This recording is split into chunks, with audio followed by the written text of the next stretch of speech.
জগদ্ধাত্রী। কৃষ্ণনগরের চাষাপাড়ার বুড়িমার পরিচয় এটাই।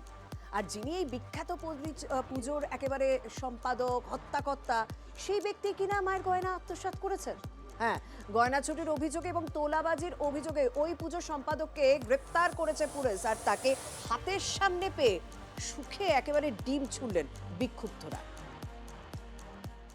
প্রত্যেক বছর যে কেজি কেজি সোনা পড়ে, কা গয়না তছরূপ উনি দীর্ঘদিন ধরে করে আসছে। অভিযুক্তকে হাসপাতালে আনতেই ধেয়ে এলো পরপর ডিম। কিন্তু কেন এভাবে ক্ষোভ আছড়ে পড়ল?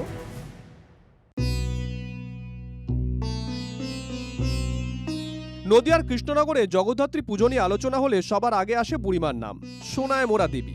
চাষাপাড়া বুড়িমার কপালে অসংখ্য সোনার টিপ, সোনার মুকুট, গলায় সোনার চেন, সীতাহার, হাত ভর্তি সোনার বালা, মান্তাসা আর জড়োয়া সেট, পায়ে নুপুরো সোনা দিয়ে।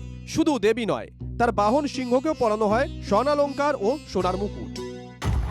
বুড়িমার গয়না চুরির অভিযোগে গ্রেপ্তার পুজো কমিটির সম্পাদক।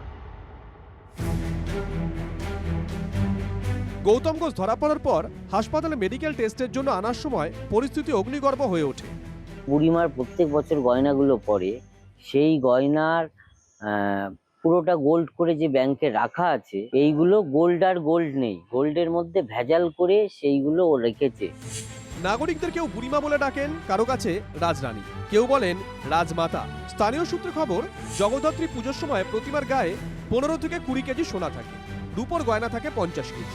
বিপুল পরিমাণ সোনা আত্মসাতের অভিযোগ পুজো কমিটির সম্পাদকের বিরুদ্ধে। 2024 এবং 25 সালের যা গয়না পড়েছে, এই গয়নাগুলোর মধ্যেও নাকি 2-3 কেজি গয়না মিসিং আছে। আপনার বিরুদ্ধে এরকম অভিযোগ? আমার বিরুদ্ধেই তো করবে, আমি পলিটিক্যাল ম্যান না। আমরা খোলে তাদের এরকম হয়। একসময় কৃষ্ণনগর পুরসভার তৃণমূল কাউন্সিলর ছিলেন পুজো কমিটির কর্তা গৌতম। প্রাক্তন মন্ত্রী উজ্জ্বল বিশ্বাসের সঙ্গেও নাকি তার ঘনিষ্ঠতা ছিল। পুজোর গয়না চুরি, তোলাবাজি সহ একাধিক অভিযোগ। আপাতত তিনি শ্রীঘরে। নদিয়া থেকে মহাদেব কুণ্ডুর রিপোর্ট, TV9 বাংলা।